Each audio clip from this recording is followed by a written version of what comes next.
Hi everybody, my name's Andrew and today I'm driving a Jeep Gladiator Mojave.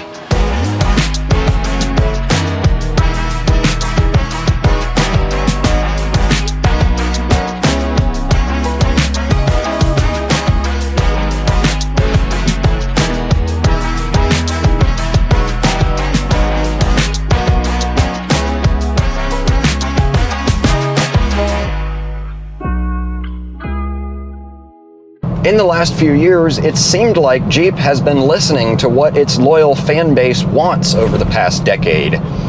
For one, they brought a factory V8 to the Wrangler finally with the Rubicon 392. And they reintroduced a pickup to the lineup with this, the Gladiator. At launch and for the first few years afterwards, the Gladiator, or JT for Jeep Truck, followed the Wrangler tradition of no discounts and holding value incredibly well and just overall being really, really popular.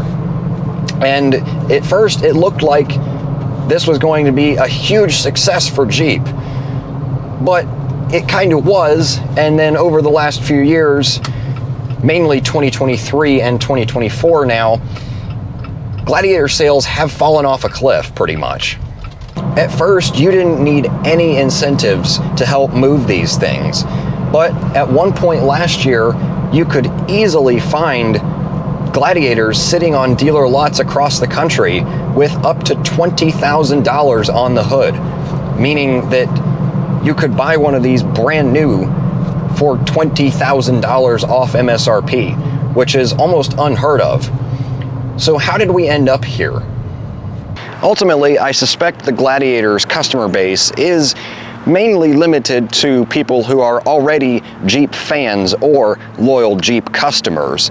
And I'm not necessarily one of those people, but there's no denying that this thing is still pretty cool. I mean, come on, it's the only convertible pickup truck on sale in the US at the moment. And ultimately, I think that after the first few years, all the people who really wanted one of these when they came out and were able to afford one already have one now. The Mojave shares the top spot of the Gladiator lineup with the Rubicon and is billed as the only desert-rated Jeep, in contrast to the typical trail-rated badge. Standard equipment on this thing includes Falcon Wild Peak 33-inch all-terrain tires with mud terrains as an option, Dana 44 wide axles, both front and rear, and Fox 2.5-inch internal bypass shocks with remote reservoirs, which provide about an inch of extra lift over other Gladiators. Exclusive to the Mojave is the ability to lock the rear axles at high speeds in 4-high mode. Hence the desert-rated badge. This thing is really set up more for higher speed off-roading rather than rock crawling like a Rubicon is. And of course you'll find plenty of these bright orange accents inside and out. On the inside, the Mojave's near $50,000 starting price and near $60,000 as tested MSRP don't show particularly well.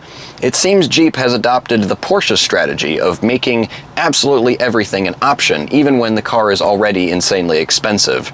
Because things in here like leather seats are not standard, nor are heated seats or the heated steering wheel or remote start. And on the outside, LED headlights are an option on this thing. And even if you get that package, you still don't get automatic high beams. Those are separate. And so is blind spot monitoring, something you'll find on EconoBox Toyotas for half the price, which in fact this one doesn't even have it. Luckily though, the leather seats that I just mentioned are something that Jeep says is a material specially engineered to withstand the hottest climates, whatever that means. Never mind the fact that you couldn't even get these front seats powered until 2024 on a $60,000 truck. But obviously, value has never been the Wrangler or Gladiator's strong suit. And luckily, I do think Jeep is finally noticing that. Now, if only they could realize that there's absolutely no reason for the Wrangler 392 to be 90 grand. But that's a whole nother topic.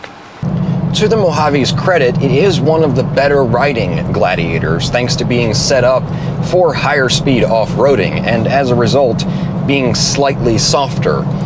Of course, you still get tons of noise in here from the all-terrain tires, as well as tons of wind noise from the Gladiator's upright windshield profile.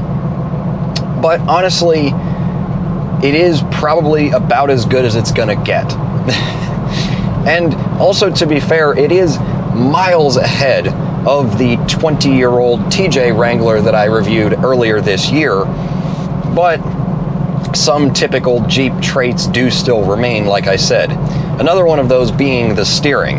At highway speeds, the Gladiator is going to require much more than normal steering input and steering wheel corrections, just due to the nature of being recirculating ball rather than rack and pinion.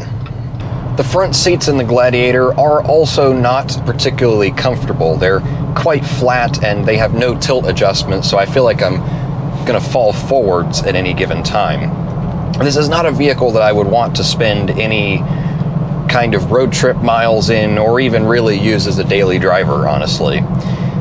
And what's more, in any trim, the Gladiator is also quite slow, because especially in the Mojave, where the only engine choice is the 3.6 liter naturally aspirated V6, the Pentastar. It's a fine engine, but in this application it makes 285 horsepower and 260 foot-pounds of torque, which is not a ton. And due to it being naturally aspirated, peak torque comes at like 4,500 RPM. So even with the 8-speed automatic, you still have to work this thing pretty hard to just get an 8-second 0 to 60. And the automatic will certainly be quicker than the 6-speed manual, though I have to say it is pretty cool that you can still get a stick in one of these. It's also worth noting that choosing the manual lowers the Gladiator's max towing capacity by about 1,500 pounds. Although honestly, the automatic version's max rating of 6,000 pounds really isn't that far off the Toyota Tacoma. It's only a couple hundred pounds shy, I believe. However, most traditional mid-size truck buyers will be disappointed by the Gladiator's relatively shallow, in terms of height, bed, as well as the lack of standard utility appointments back here. This one does have this kind of rail system that you might be able to see, but that trail rail system, as Jeep calls it, is, once again, an optional extra. After a couple of hours behind the wheel, I get why the JT is popular with Jeep people. In fairness, it's not really hard to see how cool it is even without driving one. But at the same time, it's also very difficult to ignore this thing's shortcomings, something which really regular mid-size pickup truck buyers aren't really going to want to put up with just for a slightly cooler looking package, especially when there's already off-road ready versions of every other mid-size truck, Toyota TRD Pro, Chevy ZR2, you name it. And those things aren't really that much more expensive than this and will feel like luxury cars in comparison. So I like this thing. I do. I think it's really cool. But personally, I would never buy one. I'm the wrong type of buyer for this truck. If you are a Jeep fan though, now might actually be a really good time to get your hands on one of these, because like I said before, there are still tons of dealer discounts. In fact, Jeep is now showing an automatic 10% discount on all Gladiators on their own website. And used examples like this with mid 30,000 miles on them are in the high 30s to low $40,000 price range already. So at that price point, I think it's a lot more reasonable. And like I said, if you are a Jeep fan, go for it. You'll be happy. And with that said, as always, I want to extend a huge thank you to Echo Park Raleigh for allowing me access to this Gladiator to review today. You can find this truck as well as their entire inventory linked down in the description below. And if you enjoyed this video or found it informative, give it a thumbs up and consider subscribing for plenty more content to come.